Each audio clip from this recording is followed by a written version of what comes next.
Serbia का नाम सुनते ही हमारे दिमाग में एक ऐतिहासिक धरोहर, प्रकृति सौंदर्य और समृद्ध संस्कृति की तस्वीरें उभरती है। लेकिन इस खूबसूरत देश में एक कोने में एक ऐसी भयानक कहानी छिपी है जो आपके रोंगटे खड़े कर देगी। यह कहानी है सर्बियन डांसिंग लेडी की, एक ऐसी महिला जिसने डर और आतंक का साम्राज्य खड़ा कर दिया। यह कहानी सच्ची है और इसे सुनने के बाद आपकी रातों की नींदें उड़ जाएंगी। नमस्कार दोस्तों, राउंड अप हॉरर में आप सभी का स्वागत है।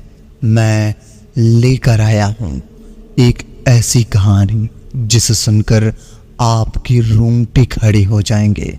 तो बने रहिए कहानी के अंत तक। आखिरी में आपको एक ऐसा रहस्य बताऊंगा जिसे आप सुनकर सोच में पड़ जाएंगे। तो चलिए, डर की दुनिया में आप सभी का स्वागत है। बढ़ते हैं कहानी की तरफ। यह कहानी 1990 के दशक की है, जब सर्बिया एक बड़े सामाजिक और राजनीतिक उथल पुथल से गुजर रहा था। इस दौर में बेलग्रेड में एक छोटे से गांव में एक रहस्यमय घटना घटी जिसने पूरे देश को हिलाकर रख दिया। आपने और मैंने भी सर्बियन डांसिंग लेडी के बारे में सुना ही होगा। यहीं से कहानी वो शुरू हुआ था। इस गांव में एक महिला रहती थी जिसका नाम था मिलाना एक सामान्य महिला थी, लेकिन उसकी एक अजीब आदत थी। वह आधी रात को गांव के सुनसान रास्तों पर नृत्य करती थी। मिलाना की यह अजीब आदत गांव के लोगों के बीच एक रहस्य बना रहा था। लोग उसे देखकर डर जाते थे क्योंकि उसका नृत्य किसी आम नृत्य की तरह नहीं था। उसका शरीर मानो हवा में तैरता था और उसकी आंखें चमकती थी जैसे किसी भूत की हो। लोग कहते हैं और उसकी आंखें चमकती थी जैसे किसी भूत की हो।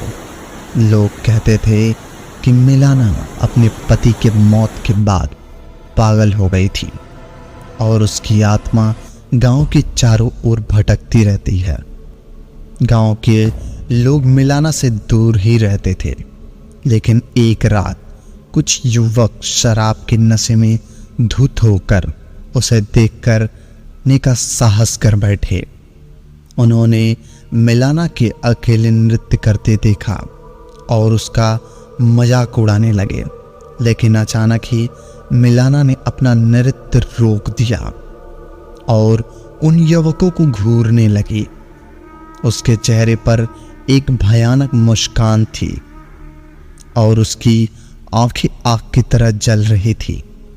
युवक डर के मारे भाग खड़े हुए, लेकिन उनमें से एक दिल का वहीं रुक गया और वहीं पर मर गया। उस घटना के बाद गांव के लोग और भी ज़्यादा डर गए। कोई भी रात में बाहर निकलने की हिम्मत नहीं करता था। मिलाना का नृत्य और उसका भयानक चेहरा गांव के बच्चों के लिए एक डरावनी कहानी बन गया। लोग कहते थे कि मिलाना की आत्मा अभी भी अपने पति की तलाश में भटक रही है और जो भी उसे परेशान करेगा वह उसे अपनी दुनिया में खींच लेगी। कुछ महीने बाद गांव में एक नया परिवार आया। इस परिवार में एक छोटा बच्चा था जिसका नाम था इवान। इवान बहुत ही जिज्ञासु था और उसे मिलाना की कहानी बहुत ही प्रभावित किया। एक रात उसने तय किया कि मिलाना को खुद देखेगा और उसकी कहानी की सच्चाई जानेगा। वह चुपचाप अपने बिस्तर से उठा और गांव के सुनसान रास्तों पर चल पड़ा। थोड़ी देर बाद उसने देखा कि मिलाना वहां नृत्य कर रही थी। उसकी आंखें चमक रहे थे और वह हवा में तैर रही थी। इवान डर के मारे चीख पड़ा और भाग खड़ा हुआ, लेकिन मिलाना ने उसे देख लिया था। अगले दिन इवान ने अपनी माँ को पूरी कहानी सुनाई। उसकी माँ ने उसे शांत किया और कहा कि वह कभी रात में बाहर न जाए, लेकिन उसे रात इवान की हालत बिगड़ गई। उसने कहा कि मिलाना उसकी खिड़की के बाहर खड़ी है और उसे देख रही है। उसकी माँ ने खिड़की पर जाकर देखा, लेकिन कोई वहां नहीं था। इवान की हालत और बिगड़ती गई और कुछ दिनों के बाद उसकी मौत हो गई। गांव के लोगों का निर्णय।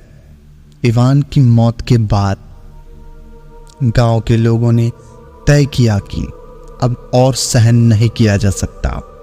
उन्होंने मिलाना के घर को जला दिया और उसकी आत्मा को शांति देने के लिए प्रार्थना की। लेकिन मिलाना की आत्मा अभी भी गांव के चारों ओर भटकती रहती है और लोग कहते हैं कि रात में उसके नृत्य की छाया अभी भी देखी जा सकती है। Serbian dancing lady. यह कहानी आज भी सर्बिया के गांव से सुनाई जाती है।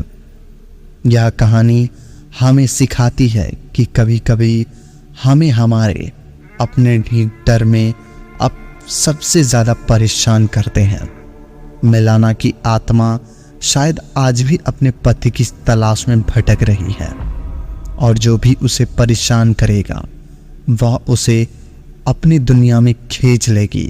अगर आप कभी सर्बिया जाएं और रात में किसी सुनसान रास्ते पर नृत्य करती हुई महिला को देखें तो समझ जाएं कि कोई और नहीं बल्कि सर्बियन डांसिंग लेडी है। और उसकी कहानी आपके रोंगटे खड़े कर देगी और आपको यह सोचने पर मजबूर कर देगी, क्या वाकई आत्माएं होती हैं? जब इस कहानी को मैंने सुना था तो मेरे तो पूरे हाथों के गूज बम्स खड़े हो गए थे। अब क्या आपके भी साथ कुछ ऐसा हुआ? अगर आपको रास्ते में कभी कोई सर्बियन डांसिंग लेडी दिखी तो आप क्या करेंगे? कमेंट करके जल्दी बताइए। तो दोस्तों, मिलते हैं फिर एक और नई कहानी के साथ। तब तक के लिए धन्यवाद। अगर कहानी पसंद आई हो तो वीडियो को लाइक और चैनल को सब्सक्राइब कर दो ताकि हमारी आने वाली कहानियाँ सबसे पहले आप तक पहुँचे। धन्यवाद।